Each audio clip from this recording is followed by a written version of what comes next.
menginformasikan tentang faktor produksi kewirausahaan. Menurut bentuknya, model dibedakan menjadi model nyata dan model tidak nyata. Yang pertama ada model nyata atau konkret, adalah barang model yang nyata atau berwujud yang digunakan dalam proses produksi. Contohnya peralatan memasak dan bahan baku. Yang kedua ada model tidak nyata atau abstrak, adalah barang model yang tidak dapat dilihat tetapi dapat menunjang produksi. Contohnya keahlian dan kepercayaan dari orang lain. Menurut sumber modal, modal dibedakan menjadi modal sendiri dan modal pinjaman. Modal sendiri yaitu contohnya tabungan, saham, dana cadangan. Yang kedua ada modal pinjaman, contohnya hutang bank jangka pendek atau jangka panjang, pinjaman koperasi atau pinjaman dari perusahaan orang lain. Selanjutnya ada faktor produksi kewirausahaan. Faktor produksi kewirausahaan sangat diperlukan dalam mengendalikan dan mengelola usaha makanan internasional. Seorang wirausahaan harus memiliki keahlian sebagai berikut. 1. Keahlian memimpin atau managerial skill adalah keahlian yang perlu dimiliki seorang wirausahawan dalam memimpin usaha makanan internasional. Kedua ada keahlian teknologi, adalah keahlian yang bersifat teknis, ekonomis yang diperlukan wirausahawan dalam melakukan kegiatan ekonomi terutama dalam produksi makanan internasional. Selanjutnya adalah keahlian organisasi, adalah keahlian yang perlu dimiliki seorang wirausahawan untuk mengatur berbagai usaha dalam usaha makanan internasional baik ke dalam maupun keluar. Selanjutnya ada hal-hal yang perlu dilakukan untuk membina kewirausahaan adalah 1. Membuat program kerja atau perencanaan yang jelas dan tepat. Kedua ada mengadakan perorganisasian atau peraturan dan pengawasan yang ketat terhadap faktor-faktor produksi. Yang ketiga adalah memberikan jaminan kesejahteraan yang memadai terhadap para karyawan agar mereka mampu melaksanakan tugasnya dengan baik. Sekian presentasi dari saya, selanjutnya akan dilanjutkan oleh teman saya. 3. Perencanaan pemasaran usaha makanan internasional. Di era globalisasi ini, masyarakat pada umumnya mempunyai pola hidup yang sibuk, sehingga tidak mempunyai banyak waktu untuk menyiapkan makanan. Hal ini mengarah pada meningkatnya permintaan untuk makanan baik yang hampir siap maupun yang siap makan. Selain itu, rasa keingintahuan yang meningkat terhadap cita rasa baru menawarkan peluang untuk masakan daerah dengan cita rasa internasional. Konsumen di beberapa negara semakin lebih terbuka terhadap masakan internasional. Rasa yang dipadukan dengan masakan daerah semakin populer. Hal ini membuka peluang yang sangat besar untuk berwirausaha makanan internasional. Langkah awal yang harus dilakukan sebelum memulai sebuah usaha makanan internasional adalah menentukan segmentasi pasar. Seorang wirausahawan makanan internasional harus pandai-pandai menciptakan inovasi menu makanan dan minuman yang sesuai dengan segmen konsumen yang akan dibidik. Bila kurang jeli dengan minat pasar yang ada, bisa dipastikan produk kuliner yang dijajakan tidak akan berhasil diterima oleh konsumen. Ada dua faktor utama yang dapat dimanfaatkan untuk menentukan segmentasi pasar dalam merencanakan pemasaran makanan internasional.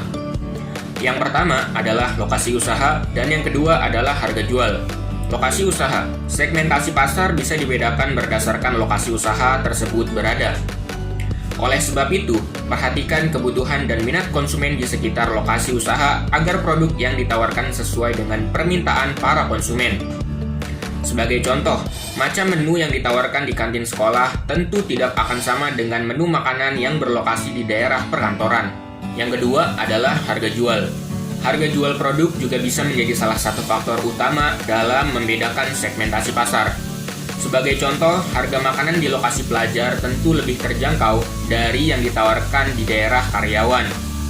Para pelaku usaha biasanya membagi target pasar menjadi 3 kelompok, yaitu kelompok konsumen bawah, konsumen menengah, dan konsumen segmen atas. Strategi pemasaran untuk setiap target pasar tentu saja berbeda. Konsumen kalangan bawah dapat ditawarkan menu makanan pokok dengan harga jual yang terjangkau.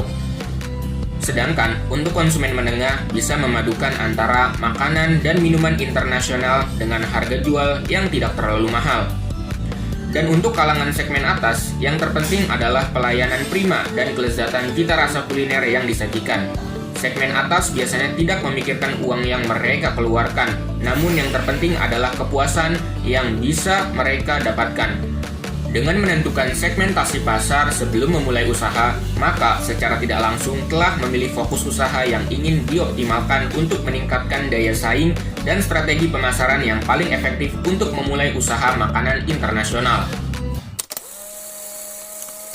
Assalamualaikum warahmatullahi wabarakatuh. Nama saya Arila Nugrahimawardi dari kelas 11 MIPA 1, nomor absen 7, kelompok 2. Di sini saya akan menyampaikan materi tentang perencanaan proposal makanan internasional.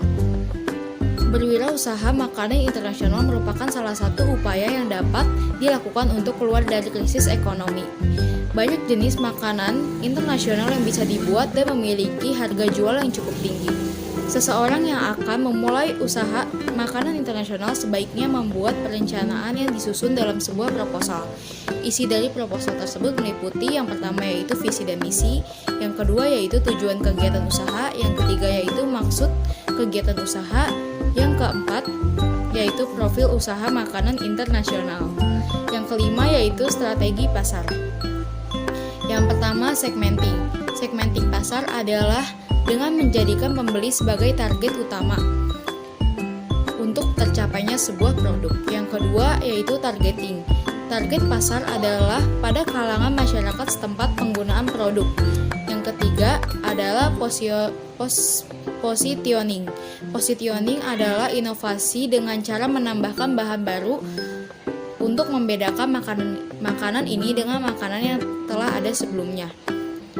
Yang keenam yaitu analisis SWOT sebagai kelayakan usaha, yaitu sebagai acuan untuk menghadapi persaingan dalam bidang usaha. Setiap kegiatan untuk memulai usaha penulis harus mengukur kemampuan terhadap lingkungan atau pesaing melalui SWOT. Yang ketujuh yaitu proses produksi. Proses produksi meliputi alat dan bahan yang digunakan hingga proses pembuatan dan penyajian. Sekian materi dari saya. Wassalamualaikum warahmatullahi wabarakatuh. Assalamualaikum warahmatullahi wabarakatuh. Nama saya Latifah Mudrika, nomor absen 8 dari kelompok 2, 11 MIPA 1. Di sini saya akan menjelaskan wirausaha makanan internasional. 1. Churros. Ini merupakan salah satu makanan ringan ala Spanyol.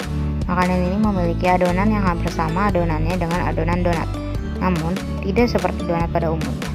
Donat Spanyol ini memiliki bentuk, rasa, serta saus pelengkap yang sangat berbeda dengan rasa donat yang biasa kita makan. Berbentuk panjang dengan pinggiran yang bergerigi, rasa makanan internasional ini sangat gurih. Contoh usaha yang menyediakan porcueno. 2. Takoyaki. Takoyaki merupakan makanan yang berasal dari daerah Kansai, Jepang. Takoyaki berbentuk bola-bola kecil dengan diameter sekitar 3-5 cm yang terbuat dari adonan tepung terigu dengan potongan gurita di dalamnya.